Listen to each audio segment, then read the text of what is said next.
So nakita niyo sa altar mismo ng St. Peter, Basilica ni San Pedro, inaatake.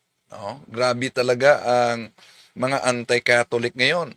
Samantalang may pare na nagmimisa, inaatake din. Security camera footage of a man attacking a priest last night at the Cathedral of Our Lady of Lourdes in downtown Spokane.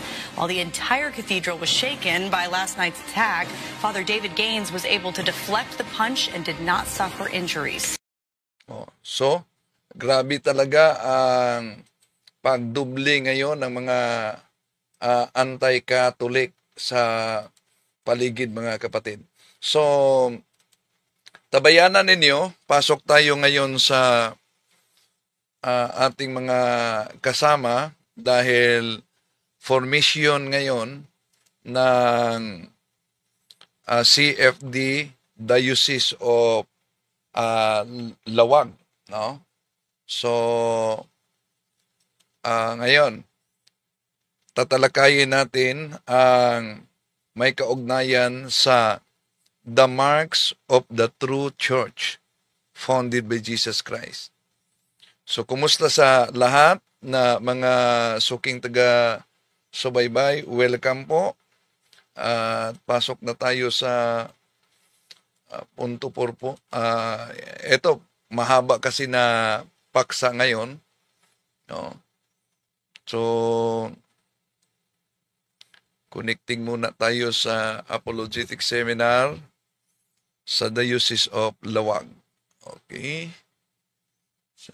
Muna. Okay. Eto na. Okay. Sandali. Di ako host. Okay. Okay. Na-host na.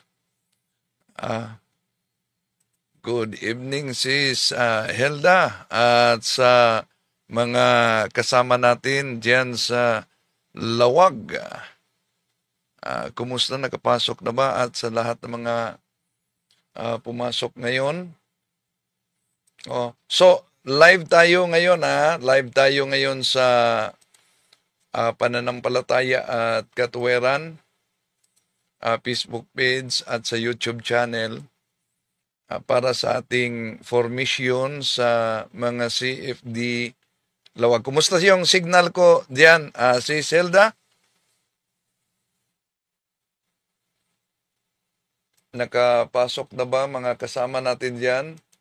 Browen? Nakapasok na ba yung sa Lawag? Sandali. Wala pa yata, no? Di pa yata sila nakapasok ngayon. Si Bro John Ray. Nandito na si Bro John Ray. So, sandali. Ito na pala. Sila si Sis Abigail, host, Sis Helda.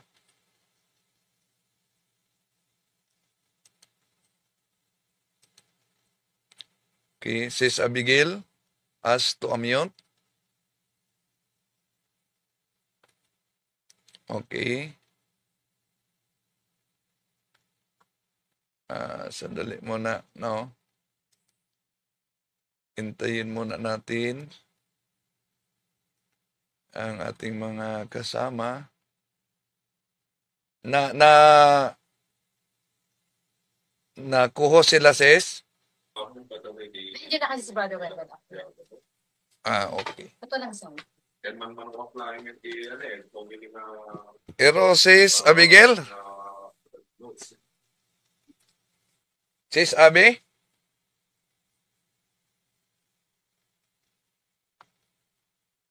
Naririnig niyo po ako. Yes, narinig ka, sis. Yes po, yes po. Si Bro Wendell po atang may ano. Si Bro Wen? Yes, sis. Narinig. Ito. Kumusta? Okay na po. Okay na po. Yan. Okay. Sige. Wait po ako sa inyong instruction kung live na po. O sige, ituloy na. Live na. Uh, Okay. okay, good Sis morning, Abigail? good evening, afternoon. Thank you for joining. And we are live in 3, 2, and 1. Okay. Kumusta sa lahat ating mga kapatid na sumusubaybay sa ating formation ngayon sa CFD Diocese of Lawag, no? Sila si Sis Abigail Pascual, Bro Fernando Nanding Pascual, at yung mga youth natin dyan, no? Sa ating mga kapatid. At nandito din ang ilan nating mga kasama. Sila si Sis Abi. Nandito na ba? Opo, brother. Good evening. Andito sila Father Danilo, and Father Rainier po. Hello po, Father Dan, at sa mga kasama natin. So magsimula na ba tayo, Sis?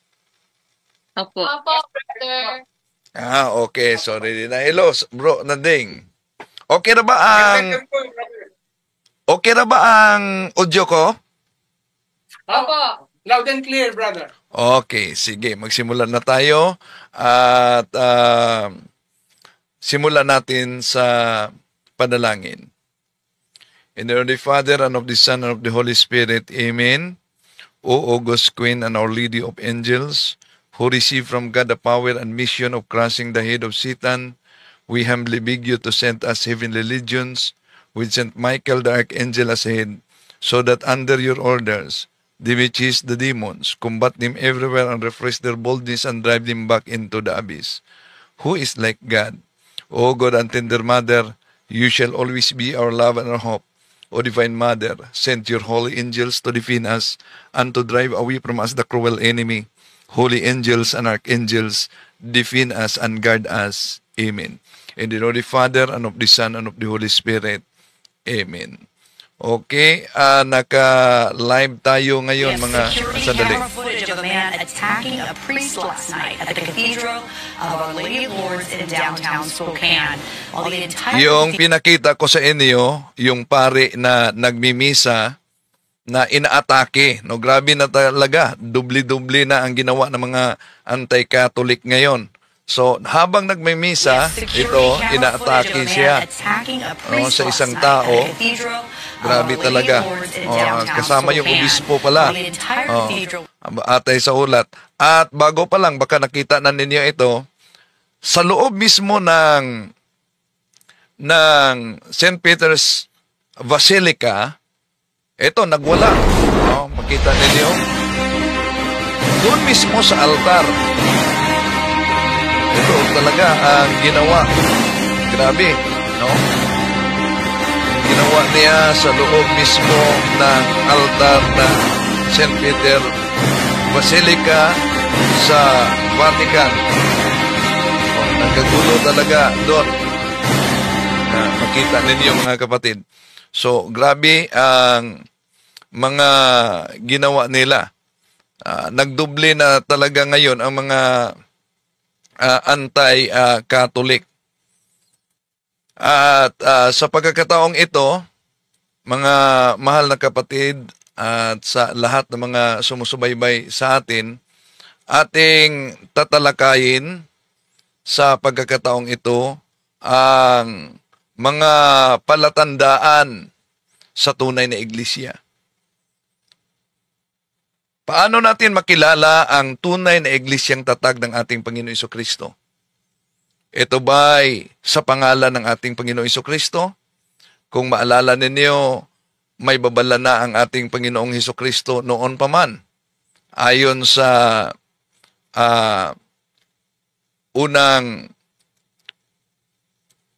Juan, Kapitulo 2, versikulo 18, ito ang sabi mismo ng mga apostol.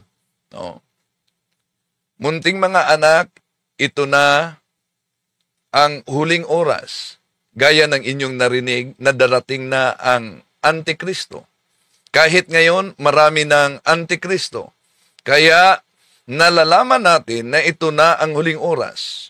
Humihiwalay sila sa atin, subalit hindi sila kabilang sa atin.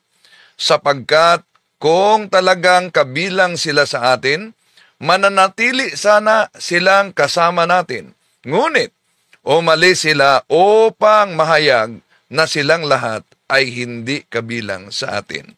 So, napansin ninyo na may mga antikristo daw na humihiwalay sa atin upang makilala na sila'y hindi talaga kabilang sa atin. At ang layunin talaga ng mga kalaban sa pananampalataya, of course, ang demonyo mismo is to divide and then attack. Kung ikaw ay umalis sa pananampalataya sa Iglesia Katolika, wala ka ng sakramento, wala ka ng sacramentals, at mailayo talaga tayo sa tunay na iglesia. So, ngayon, sa daming mga sikta na nagsisilitawan ngayon, mga kapatid, sa ating modernong panahon, libong-libong mga sikta, mga iglesia, pati na yung mga kulto na nagsusulputan sa ating panahon. Ang tanong, paano natin malaman sa libu-libong mga sikta ngayon ang tunay na iglesyang tatag mismo ng ating Panginoon Jesucristo? Ito ba'y malaman natin sa pamamagitan ng pangalan ng ating Panginoon Jesucristo, Iglesia ni Cristo, Church of Christ, o Iglesia ng Diyos, at ano pa? Tulad sa INC 1914, Iglesia ni Cristo, natatag ni Felix Manalo dito sa Pilipinas. Meron ding Church of Christ na tinatag ni Alexander Campbell. At dami ang nagdala sa pangalan ng ating Panginoon Jesucristo. Pero, kaya diyan natin makita talaga ang wisdom ng ating Panginoong Hesus. Bakit na ang pagkilala sa tunay na iglesia ay nasa authority mismo, ipinakilala sa pamamagitan ng authority, magisterium sa simbahan. Bakit? Dahil nauna nang sinabi ng ating Panginoon Jesucristo at babala niya sa San Mateo Kapitulo 7, versikulo 15, "Mangagingat kayo sa mga bulaang propeta na magsisilapit sa inyo na may damit tupa, datapuwat, sa loob ay mga lubong maninila." So, ito'y totoo talaga, mga mahal na kapatid, sa ating panahon ngayon. Kaya daming mga nagdala sa ating sa pangalan sa ating Panginoong Hesus at nanindigan na sila mabasa sa pamamagitan ng Biblia. Pero tandaan natin na ang pagsulpot sa kanilang iglesia ay resulta sa maling interpretasyon sa Biblia. Ngunit, ang Biblia ay produkto sa tunay na iglesia. So, ngayon may hula si Propeta Isaias na dapat daw maglagay ng palatandaan sa daan na lalakaran. Jeremiah, si Propeta Jeremias, sa Jeremias Kapitulo 31, versikulo 21, sabi niya, "Maglagay kayo ng mga tanda at mga tulos na magiging gabay sa inyong daan. Daanan ninyong mabuti, tandaan ninyong mabuti ang inyong dinaanan, dahil diyan din kayo dadaan pagbalik ninyo." So, may hula na maglagay ng palatandaan sa daan na ating dadaanan. Ang tanong sa Bagong Tipan, sino po ba ang daan? Juan Kapitulo 14, versikulo 6, sumagot si Jesus, "Ako ang daan, ang katotohanan, at ang buhay. Walang makarating sa Ama kung hindi sa pamamagitan ko." Si Kristo ang daan. At si Kristo na siyang daan, siya ang ulo sa tunay na iglesia at ang iglesia na may kanyang katawan. Kolosas 1:18, si Kristo ang ulo ng iglesia na kanyang katawan. Siya ang pinagmula nito, ang unang nabuhay sa mga patay, para maging pinakadakila siya sa lahat. So kung pansinin ninyo, mga mahal na kapatid, sa katotohanan ngayon, makita natin na daming tumanggap sa ating Panginoong Hesus bilang ulo. Ngunit, ang tunay na iglesia na katawan mismo ni Kristo, abay tinalikuran nila. Ang resulta, ulo lang, walang katawan. Kaya parang manananggal na yan. Di ba? So, sino ba ang dapat magpakilala sa tunay na iglesia? Sa pamamagitan ba sa Biblia na produkto ng iglesia? Hindi, kundi sa pamamagitan ng teaching authority, magisterium. Kaya nga, kung balikan natin ang pahayag sa ating Panginoong Hesus sa San Juan 21:15-17, ito ang sabi niya kay San Pedro.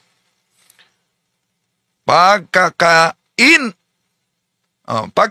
nila, tinanong ni Hesus si Simon Pedro, "Simon, anak ni Juan, iniibig mo ba ako nang higit sa mga ito?" "Opo, Panginoon. Alam ninyong mahal ko kayo," tugon niya.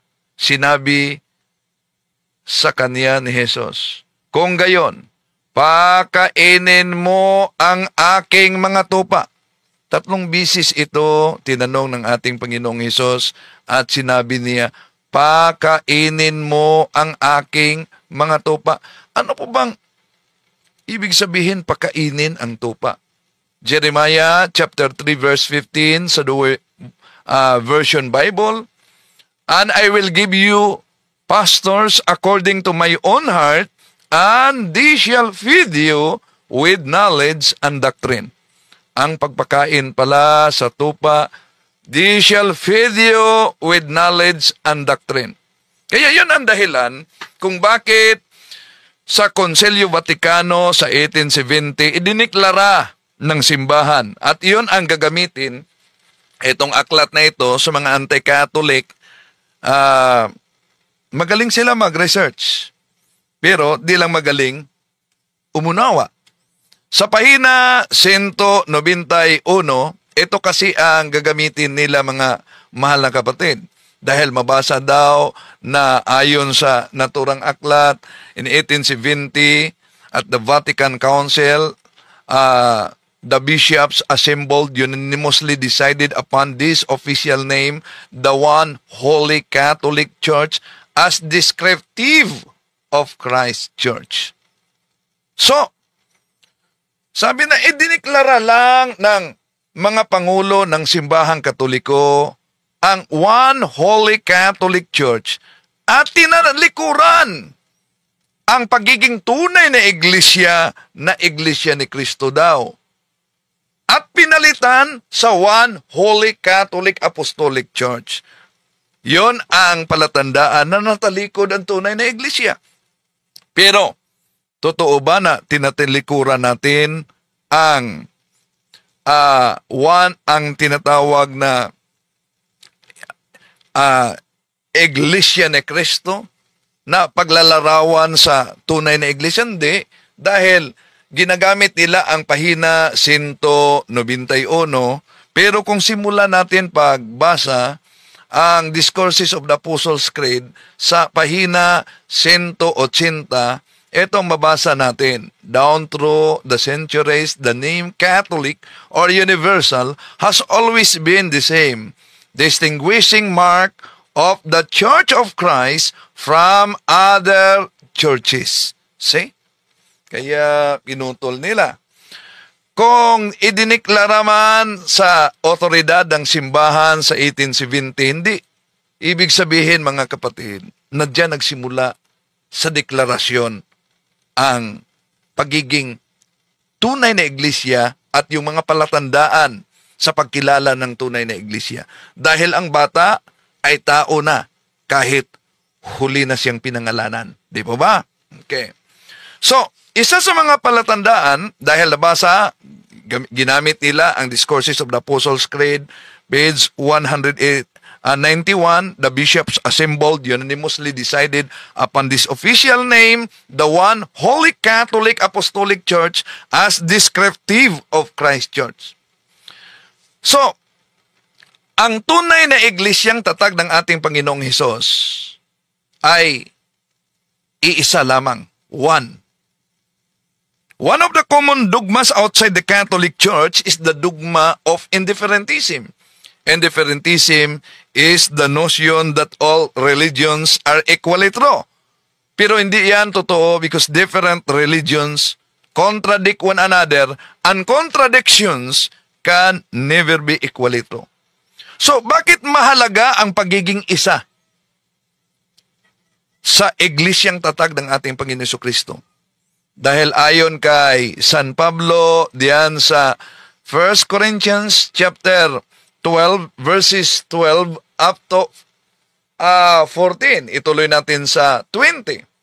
For just as the body is one and has many members, and all the members of the body, through many, are one body, so it is with Christ. For the one Spirit, we are all baptized in one body, Jews or Greeks, slaves or free, and all were made to drink of one Spirit. For the body does not consist of one member, but of many. 20. As it is, there are many parts, yet one body. So, yun ang katawan ng ating Panginoon Jesucristo. Yun ang mystical body. Yun ang iglesia. So, dito maraming mga miyembro na ikinukumpara sa iisang body o katawan. So, sa binyag, nagiging bahagi tayo. Galatia Kapitulo 3, versikulo 27, we are one, we are all Christians. At sa susunod na talakayin natin, yun ang dahilan kung bakit mangungumpisal tayo sa pare dahil sa 1 Corinthians chapter 12 verse 26, ang karamdaman sakit sa isang parte ng katawan, sakit sa buong parte ng katawan. Ibig sabihin, pag magkasala tayo, apektado ang simbahan dahil nagiging kabilang tayo sa pamamagitan ng binyag. At si San Pablo nagsabi sa Efeso Kapitulo 5, versikulo 23, For the husband is the head of wife, as Christ is the head of church, his body, of which he is the Savior. Si Kristo ang tagapagligtas sa kanyang iglesia. So, kung ang katawan, ang tinutukoy dito ay ang iglesia, at kung ang katawan na iglesia, ito ay iisa lang, so therefore, iisa lang ang dapat na iglesia na tatag ng ating Panginoong Jesucristo at hindi tatag ng ordinaryo lamang na tao. Ngayon, paanong makikita itong nag-iisang tunay na iglesyang tatag ng ating Panginoong Hesus? So kahit nasa kasaysayan, mga kapatid, kung tignan natin all secular histories, show a direct time link between the Catholic Church and the Apostles, leading to the conclusion that the true church founded by Jesus Christ is the Catholic Church. So, kung tingnan din natin ang iba't ibang mga siktang tatag lamang ng tao, makikita natin ang daming mga siktang tatag ng tao, naghati-hati ito ng iba't ibang mga branches at nagtatag ng kanilang sarili. So, may iba't ibang interpretasyon at may iba't ibang doktrina at iba't ibang pangalan. So, ang tunay na iglesia ay isa lamang. At ito ang unang palatandaan sa iglesia na tatag ng ating Panginoon Jesucristo? One, holy. Ang iglesia ay banal. Dahil ang nagtatag nito ay ang ating Panginoon Jesucristo. Ang ating Panginoon Jesucristo, unang Pedro 1:16, banal. Kaya, banal din ang kanyang itinatag. Banal din ang kanyang iglesia. Ayon sa Efeso Kapitulo 5, versikulo 23, ito'y mabasa natin, husband should love their wives, just as Christ loved the church, and sacrificed himself for her. Ang tinutukoy dito ang kanyang iglesia, ang kanyang simbahan. To make her, tinutukoy ang iglesia, holy, by washing her in cleansing water with a form of words, so that when he took the church to himself, she would be glorious, with no speck or twinkle or anything like that, but holy and faultless. So, yun ang iglesia ng ating Panginoon Jesucristo. Kaya ang iglesia, ang simbahan, tinatawag na banal o holy. Sa 1 Corinthians chapter 1 verse 2, ito din ang ating mabasa. To the church of God that is in Corinth, to you who have been sanctified in Jesus Christ, called to be holy, with all this everywhere, who call upon the name of our Lord Jesus Christ, their Lord and ours. So, dito mga kapatid, makita natin na palatandaan sa tunay na iglesia ay ang kaniyang pagiging banal. At dagdag pa ni San Pablo sa Roma Kapitulo 1, versikulo 7, to all the beloved of God in Rome, called to be holy, grace to you and peace from God, our Father, and the Lord Jesus Christ. See? Hepistis sa Grego, hepistis homon katangelitai en holotokosmo. So malinaw dito na sa Roma Kapitulo 1, versikulo 7, tinatawag na ang kanyang iglesia banal o holy. Lalo na, ang tinutukoy dito, epistis homon katangelitai en holotokosmo, yung iglesia sa Roma, na nasa Roma. Na ayon kay San Pablo, ang iglesia na nasa Roma, siya ay nagiging bantog, siya ay kilala sa buong mundo. Kaya, anong simbahan ito? Walang iba. Yung simbahan na makita natin sa Vatican, sa Roma, na tanyag, bantog at kilala sa buong mundo.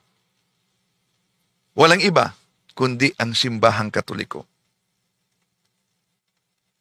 Ngayon, ang patutsada ng ibang mga kapatid natin, gagamit sila ng aklat na Katoliko, lalo na yung aklat ng pamagat ay pananampalataya ng ating mga ninuno ni James Cardinal Gibbons sa pahina 30. Ang nakasulat kasi, nalulungkot kaming ipagtapat na ang kabulukan sa moral ay malimit na nasusumpungan sa sinapupunan nitong mga nagsasabing sila'y Katoliko. Di natin maipipikit ang ating mga mata sa harap ng katotohanan na marami sa kanila ang di nabubuhay ayon sa ipinag-uutos ng kanilang iglesia, kundi bagkos nagiging sanhi pa ng kalungkot-lungkot na iskandalo.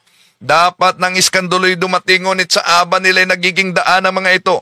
Tinatanggap ko rin ang mga kasalanan ng mga Katolikong lalong karimarimarim sa mata ng Diyos kaysa mga kasalanan ng mga nahiwalay nila mga kapatid, sapagkat maraming grasya ang sinasayang nila. Kaya, makabasa lang sila sa aklat Katoliko na pananampalataya ng ating mga ninuno, di po ba bulok na ang moralidad sa mga nagsasabing sila'y Katoliko? Kaya ang kanilang katanungan, nang sinabi ni Cardinal Gibbons na bulok na ang moralidad, yun ang kanilang panindigan, sa mga nagsasabing sila'y Katoliko, ang Katoliko ba ay santa o ang Katoliko ay impakta? Pero di nila nabasa malinaw ang naturang aklat. Sabi diyan, nalulungkot kaming ipagtapat na ang kabulukan sa moral ay malimit na nasusumpungan sa sinapupunan nito mga nagsasabing sila'y Katoliko. Di natin may ipipikit ang ating mga mata na marami sa kanila ang di nabubuhay ayon sa ipinag-uutos ng kanilang iglesia. So ibig sabihin, sino man ang nagiging bulok ang moralidad, hindi dahil tayo'y Katoliko, dahil hindi tayo sumusunod sa utos ng simbahang Katoliko. Pero may iniwasan. Iniwasan nila mga kapatid. Ano yon? Yung pahina 29. May mabasa kasi diyan.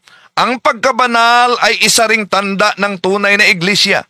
Sapagkat sa ating pananampalataya, sinasabi natin ang ganito, sumasampalataya ako sa Santa Katolika, Apostolika Romana. Meron talaga silang researchers din. Ginagamit nila mga aklat Katoliko. Ngayon, meron pang ibang patutsada yung mga kapatid natin sa iba yung pananampalataya. Hindi daw pwedeng magiging huli o tawaging huli ang simbahang Katoliko. Bakit? Dahil para sa kanila, dami daw umanong mga makasalanang miyembro. At gamitin din nilang argumento, yung ibang mga pare na nahulog sa kasalanan, yun umanong nakagawa ng mga pangmolestya. So kaya paano magiging banal? Well, even during the time of Christ, there was also a Judas. Pero, dahil po ba may Judas huminto na sa kabanalan ang kanyang iglesia? Mali po yan. Sino man sa atin na nagkasala tayo, hindi dahil tayo'y Katoliko. Nagkasala tayo dahil hindi tayo sumunod sa aral ng simbahang Katoliko. Pero, tingnan natin ang kasaysayan. Ang dami ng mga makasalanan at sumunod sa aral ng simbahang Katoliko at ito'y naghatid nila sa kabanalan. Mga kapatid, hindi sukatan ang mga miyembro kung marumi man sila, makasalanan man, o malinis. Hindi po yan ang nakakasira sa simbahan. Hindi yan ang makapa-nullify sa pagiging banal ng simbahan. Dahil ang tinutukoy nating banal ay yung kinaabniba nating iglesia. Dahil ang nagtatag nito ay walang iba ang ating Panginoong Jesucristo at ito'y magdala sa atin sa landas patungong kabanalan. Walang pinagkaiba mga kapatid sa 12 apostol na pinili ng ating Panginoong Hesus sa Juan Kapitulo 6, versikulo 70, di ba ba? Isa doon, si Judas Iscariote, nagtraidor sa ating Panginoong Hesus. At dahil ginawa ni Judas ang pagtraidor, hindi ibig sabihin na nawala na ang kabanalan sa tunay na iglesyang tatag ng ating Panginoong Hesus. Kahit maman, may naging Judas sa 12 tatag pinili ng ating Panginoong Hesus.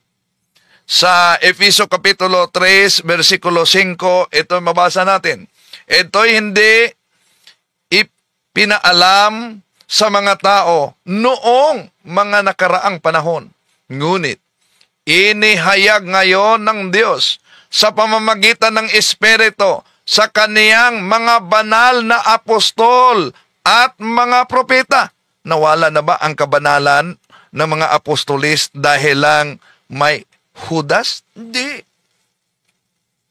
Ngayon, kung ikumpara natin sa mga siktang nagsusulputan sa ating panahon, mga kapatid, wala po silang ganitong katangian.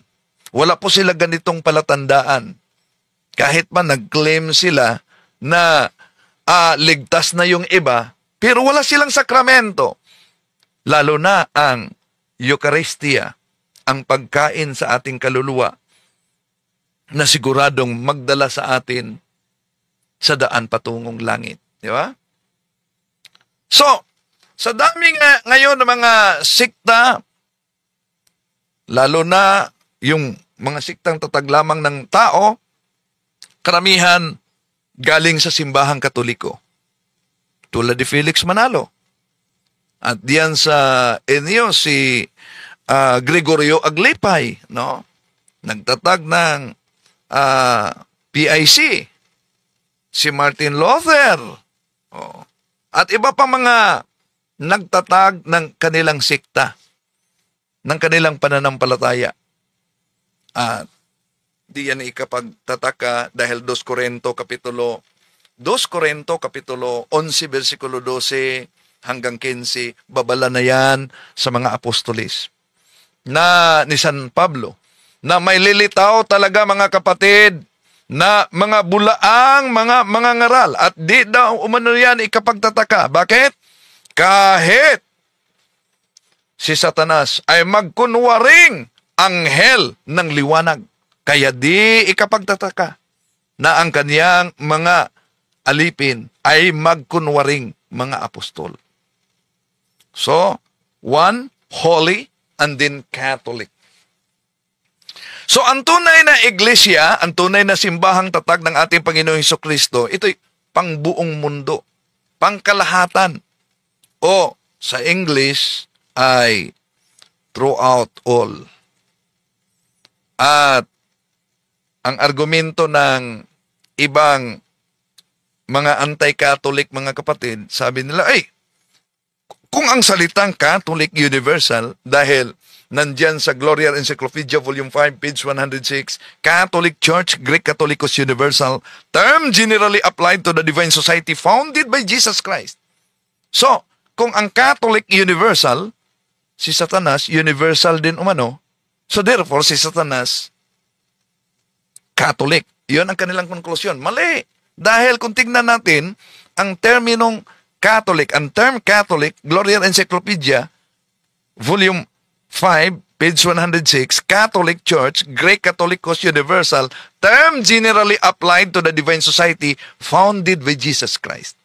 Ngayon, may isang aklat protestante na The Marks of Scripture, Rethinking the Nature of the Bible ni Daniel Castillo at Robert Wall. Ito po'y mabasa natin sa pahina 89, mga kapatid. Ito mabasa natin. This local church, ito'y protestante na aklat. This local church, like many others, finds it necessary to footnote with the clarifier, universal, so that people are not confused by the term Catholic. The term universal, what does it mean? On turning a etymology of Catholic, one notices that Greek roots suggested according to the whole. One of the places where this word praise is found in Scripture is Acts chapter 9 verse 31, Catholis. Yan. Protestant ito na aklat na ang Acts chapter 9 verse 31, yun daw ay Ecclesia Catholis. Kaya kung tingnan natin sa Greek Bible, ito pong Interlinear Greek Bible, ang mabasa natin sa Acts chapter 9 verse 31 ay ito. Emienon Ecclesia Catholis tis Judaias kay Galalia. So mapansin ninyo, kay Samarias. Nandyan ang Ecclesia Catholis na binanggit sa protestanting aklat mismo. Ginamit natin ang protestanting aklat dahil sa apologetics, mga kapatid, patunayan sa pamamagitan ng mga ebidensya at mas magamit yung hindi bias, no? Tulad dito na ang Acts chapter 9 verse 31, Catholic, Catholis. No? At mabasa sa Gawa Kapitulo 9, versikulo 31, himien on Ecclesia Catholis, tis Judaias kay Galalias kay Samarias. So, diyan makita natin ang Ecclesia Catholis. Nasa English, kung tingnan natin ang mabasa, ito. The church throughout all Judea, Galilee, and Samaria. So, church throughout all, yon ang Ecclesia Catholis sa original Greek Bible.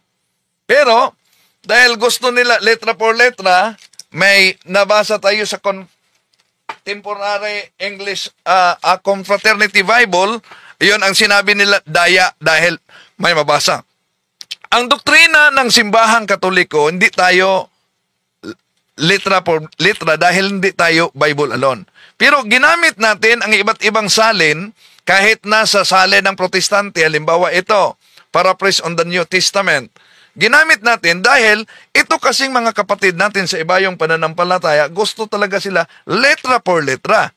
At ano po ba mabasa sa John chapter 10 verse 16? Ito po. And besides the Jews, I have chosen people among the Gentiles. Them I must call and gather to me. The Jews and Gentiles shall be one holy Catholic church under me, their only universal church and shepherd. Universal head and shepherd. So, ito, Protestant din ito. Hindi ito Catholic. Kaya, kung sabihin nila, letra por letra, daming makita natin sa online na Paraphrase Bible na mabasa ang salitang Catholic. Tulad dito, isang paraphrase na naman na Bible. John chapter 10 verse 16.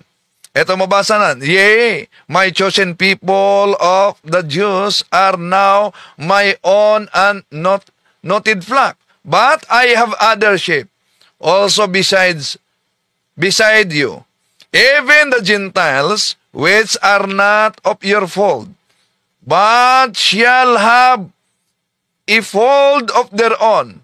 Thereof shall be united into one body of the church with you, so as Jews and Gentiles shall make up one holy Catholic church under me, their only universal head.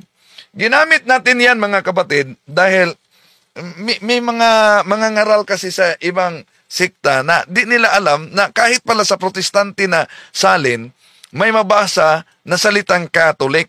At siguro na pansinin niyo na meron ding ibang mga pastor nagsabi, pag mabasa ang salitang Catholic sa Biblia, magpaputol ako sa liig. No, so at least na sila ngayon nagsubaybay sa atin, di na nila yan sasabihin dahil delikado, no? Magsalita sila ng patapos. Ito po, King James Version 1611. Para lang sa gusto nilang mabasa letra por letra, hindi ito Catholic. Ano po ang mabasa natin? 2 John chapter 4 verse 1. Ito, he warneth them not to believe all teachers who boast of the Spirit, but to try them by the rules of the Catholic faith. So, Protestant, ito, King James Version, ang gusto nila, letra por letra, kaya pagbigyan natin sila, letra por letra, meron palang mabasa, Catholic, lalo na sa original Greek Bible in which the New Testament was written, Acts chapter 9 verse 21, himien on Ecclesia Catholis, tis Judaias kay Galalias kay Samarias, erenen ekinen oy kumudo mini. So, yon ang salitang Catholic Universal. Balikan natin ang Roma Kapitulo 1, versikulo 7 hanggang 8. To all the beloved of God in Rome, called to be holy, grace to you and peace from God our Father and Lord Jesus Christ. First, I give thanks to my God through Jesus Christ for all of you, because your faith is heralded throughout the world. So, klaro ang sabi ni San Pablo dyan. Roma, Kapitulo 1, versikulo 7-8. Tinutukoy dyan ang Santa Iglesia, ang Iglesia sa Roma, na ang pananampalataya ay magiging bantog, magiging kilala, magiging tanyag sa buong mundo. Ang tanong, saan ito natupad? Hindi ba? Walang iba kundi sa iglesyang nasa sa Roma, kundi sa iglesyang nasa Vatican, na pinagtutulong-tulungan sa ating mga mahal na kapatid sa ibayong pananampalataya. At kahit na sa mga miyembro ng Satanic Church, no? At ang ating Panginoong Hesus mismo nagsabi na ang kanyang bahay, nakasulat na ang kanyang bahay ay ang kanyang templo. Bahay, tatawagin. Sa ibang salin, bahay. Dito, templo. No? Tatawagin para sa buong mundo. Alam po yung para sa buong mundo? Yun ay Catholic, universal. No? Ang aking bahay, sa ibang salin protestante, may temple, will be called a place of prayer for all nations. Ito ay future tense niyang sinasabi. At ito ay tumutukoy sa simbahang Katoliko. Dahil obvious naman na nakakalat ang simbahang Katoliko, mga kapatid, sa buong mundo. No? Kumakalat talaga ang iglesia. Kaya nga, ayon sa Revelation chapter 7 verse 9, after this I have a vision of a great multitude, which no one could count, from every nation, race, people, and tongue. They stood before the throne and before the Lamb, wearing white robes and holding palm branches in their hands. So, sa buong sanlibutan yan. Kaya, ang simbahang tatag ng ating Panginoon Jesucristo ay universal in nature. Dahil sa utos ng ating Panginoong Jesucristo, Mark chapter 16, verse 17, He said to them, "Go into the whole world and proclaim the gospel of every creature." Kaya nga, mga mahal na kapatid, makita ninyo na ang simbahang Katoliko na inutusan sa ating Panginoong Hesus sa San Mateo Kapitulo 28, versikulo 19, "Go therefore and make disciples of all nations, baptizing them in the name of the Father and of the Son and of the Holy Spirit." So kaya kita ninyo na ang simbahang Katoliko, nagpadala tayo ng mga misyonaryo para mangaral sa iba't ibang dako ng mundo. Dahil biblikal ang misyon ng simbahang Katoliko, gawing Kristiyano ang lahat ng mga tao. Kaya, kung tignan ninyo, kahit sa mga bansang matindi ang kanilang pag-uusig, kahit pa sa bansang Islam, kahit pa sa mga Hinduismo, kahit pa sa komunismo na may mga atheista yan, merong mga Katoliko ang iba lang ay nagtatago dahil sa matinding persecution. So, universal. Ang simbahang Katoliko, meron tayo sa Middle East, Iraq, Syria, Iran, Abu Dhabi, sa Dubai. Nakapunta ako sa St. Mary Church sa Dubai. Ang daming Katoliko na iba't ibang lahi. Grabe. At iba rin ang ritual nila. So, tanging Catholic Church lamang ang meron sa mga lugar, sa mga bansang mahirap. Kahit na sa mga bansa na grabe ang persecution. So, Catholic. One, Holy Catholic. And then, Apostolic. The church founded by Jesus Christ must be apostolic in nature. Dahil tinatag ni Jesus sa pundasyon mismo sa mga apostol. Sa Revelation chapter 21 verse 14, the wall of the city had 12 courses of stones, and each foundation on which were inscribed the 12 names of the 12 apostles of the Lamb. See? Napakalinaw ang nasulat diyan, mga mahal na kapatid. At Efeso Kapitulo 2, versikulo 20, versikulo 19-20. So then you are no longer strangers or sojourners, but you are fellow citizens with the holy ones. Sandali muna. Okay. With the holy ones,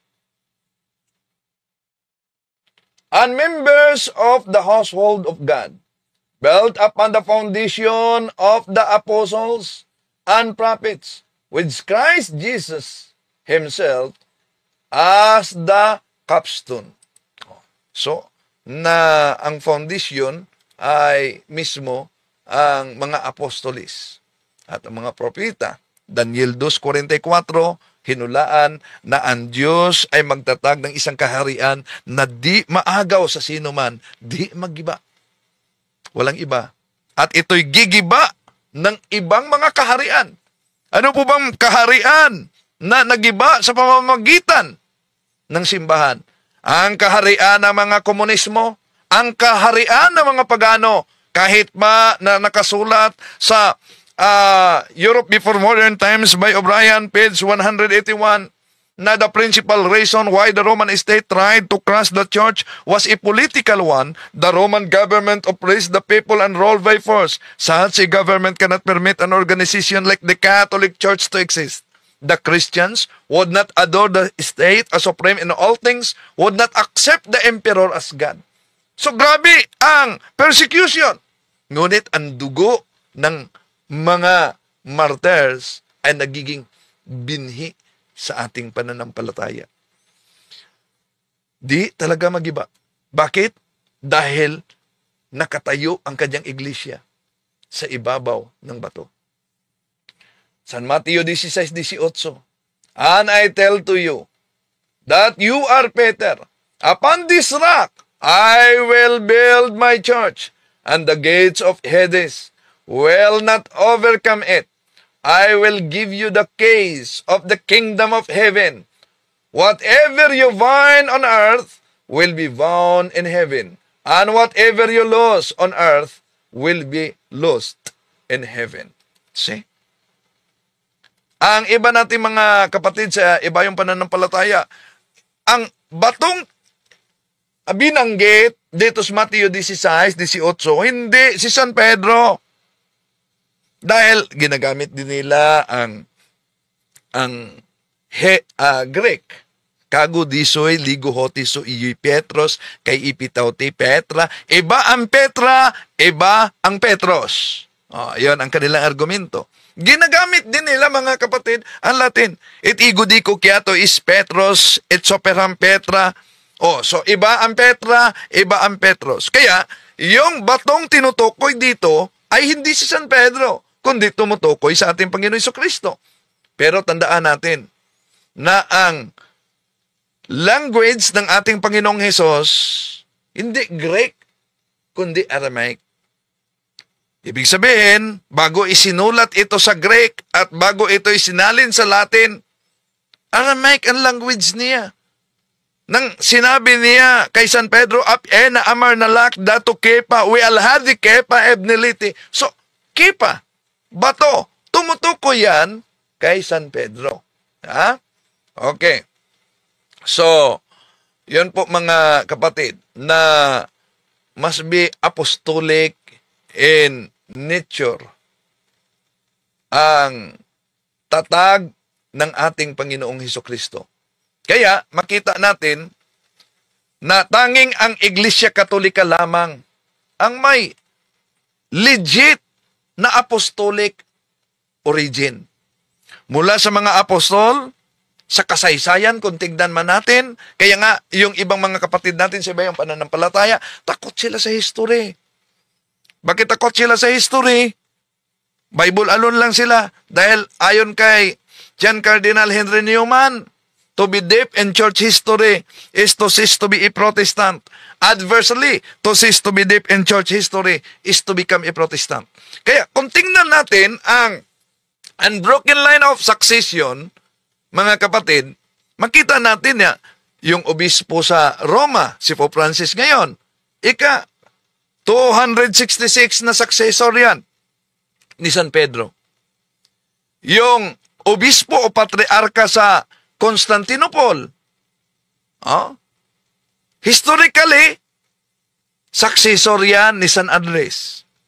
Yung obispo, patriarka sa Alexandria, yung Coptic Catholic Church, historically, successor yan ni San Marcos. Yung obispo, patriarka sa Armenia, Armenian Catholic Church, historically, successor yan ni San Bartolome. Yung obispo, patriarka sa Iraq, yung Chaldean Catholic Church, historically, successor yan ni Apostol Santo Tomas at ni San Mateo. Yung obispo, patriarka sa Jerusalem, historically, successor yan ni San Tiago, Apostol Santiago. Yung obispo, patriarka sa Damascus, yun ang tinatawag na Syriac Catholic Church, historically, successor at apostle yan ni Santo Tomas.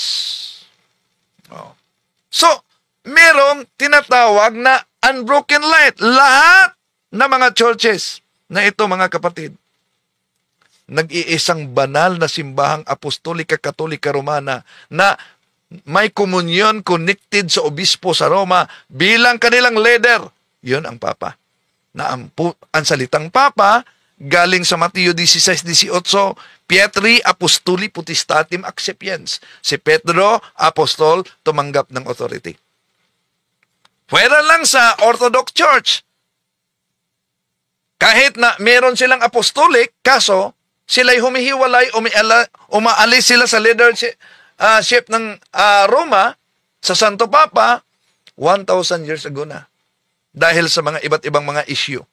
Filioque, doctrinal issue, at political issue, at iba pang di na kapagsunduan, mga kapatid. No? At bakit tinatawag din itong Roman Church? No? Kaya nga ang sabi nila, bakit Roman? Kung doon sa Jerusalem, una, may hula diyan sa Isaias Kapitulo 20, 23, 22, 23, na sabi ni Propeta Isaias, itatayo ko siyang parang haligi ng tolda, itatayo ko ng matibay, isang matatag na lugar, at siyang magiging marangal na trono ng sambayanan ng kaniyang ama. So, may matatag na trono o mano sa hula. At malinaw na si San Pedro ang ginawang key-holder ng ating Panginoon Jesucristo sa Iglesia. At diyan ang kinuha ang salitang Pope, Pietri Apostoli Potestatem Accipiens. No? At siya ang sinabihan sa ating Panginoon, San Juan Kapitulo 21, 15-17, feed my sheep. Jeremiah chapter 3 verse 15, I will give you a pastor with all my heart, and they will feed you with knowledge and doctrine. So, yon ang ating Apostol Pedro. So, ang iglesia na itinatag ng ating Panginoon, ang bahay na ito, tinawag o mano, kung tignan natin sa hula, unang mga hari, Kapitulo 8, versikulo 43. Pakinggan ninyo siya, buhat sa langit na inyong tahanan, at ipinakaloob ang kaniyang hinihiling. Sa gayon, makakilala ng lahat ng tao buong mundo ang inyong pangalan, at sila'y sasamba sa inyo. Tulad ng Israel, malalaman nilang dito sa templong ito na aking itinayo, ang inyong pangalan ay dapat sambahin. So, may hula doon sa unang Hari, Kapitulo 8, versikulo 43. At tandaan natin, Diyos gumagamit ng dakilang bansa. Dakilang bansa upang maihayag ang kanyang kapangyarihan. Ganoon, sabi niya sa taga-Ehipto noon, di po ba? Sa Exodo Kapitulo 9, versikulo 13 hanggang 16. Tumayo ka sa harap ni Parao at sabihin mo sa kanya, pinatayo kita upang maipakilala ko sa inyo ang aking kapangyarihan. So, gumagamit siya ng dakilang bansa upang ipakilala ang kaniyang kapangyarihan. At kung tingnan natin ang sabi ni San Pablo Roma 9:17, itinaas kita upang aking maipahayag sa pamamagitan mo ang aking kapangyarihan, at upang ang aking pangalay matanyag sa buong lupa. Sino tinutukoy diyang itinaas kita? Roma Kapitulo 9:17. Walang iba kundi ang bansang Roma, na ang sinabi sa Roma Kapitulo 1, City 8, Hepistis homon katangilitay en huluto kosmo. Ang pananampalataya sa Roma ay nabantog dahil mismo ang ating Panginoong Hesus ang nagsabi, Gawa Kapitulo 23:11, nang sumunod na gabi, lumapit sa kaniya ang Panginoon at sinabi, Pablo, lakasan mo ang inyong loob, sapagkat kung paano ka nagpatotoo patungkol sa akin sa Jerusalem, gayon din ang gawin mo kung nagpatotoo ka sa Roma. Mismo ang ating Panginoong Hesus ang nagsabi. At ang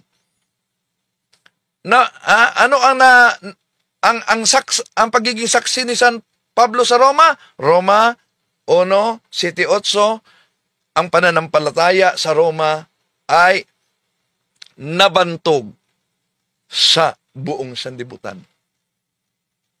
Kaya kung sino mang sikta, example, Iglesia ni Kristong Tatag ni Felix Manalo, Iglesia ng Diyos, Haligi at Suhay ng Katotohanan, members of Church of God International na alias ang dating Daan ni Soriano, at iba pa mga iglesia ngayon, mga kapatid. No?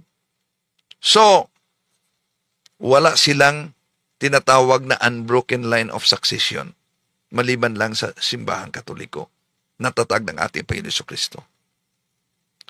Kaya, kung tingnan natin ang palatandaan sa tunay na iglesia, ang tunay na iglesia ay 1 Corinthians chapter 12, verses 12 up to 14. Colossians chapter 1, verse 18. Pangalawang palatandaan, holy.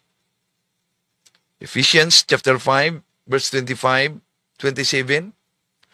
Romans chapter 1, verse 7. Hepistis homon katangilitay en hulo to kosmo. Ang kanyang simbahan ay Catholic, universal. Acts chapter 9, verse 31, himyen on Ecclesia Catholis, tis Judaias kay Galalias kay Samarias erinin ikinin oy kumudumine. Ecclesia Catholis. Then apostolic, unbroken line of succession, nagmula sa mga apostolis. Episo Kapitulo 2, versikulo 19 hanggang 20. Then, Romans. Dahil ang iglesia galing sa Jerusalem, Gawa Kapitulo 23:11, sabi ng ating Panginoon Jesucristo, dalhin ni San Pablo sa Roma. Magpatutuo siya sa Roma. At sa Roma, Kapitulo 1, 7-8, ang pananampalataya sa Roma ay nabantog sa buong mundo. Walang iba kundi ang One Holy Catholic Apostolic Roman Church, mga kapatid, na idineklara sa Konsilyo Vaticano ng Simbahan 1870, the bishops assembled unanimously decided upon this official name, the One Holy Catholic Apostolic Church. Bahagi yan sa turo ng ating Panginoon Hesus sa Biblia. Feed my sheep, Jeremiah chapter 3 verse 15, I will give you a pastor and he will feed you with knowledge and doctrine. To make his message known is our responsibility.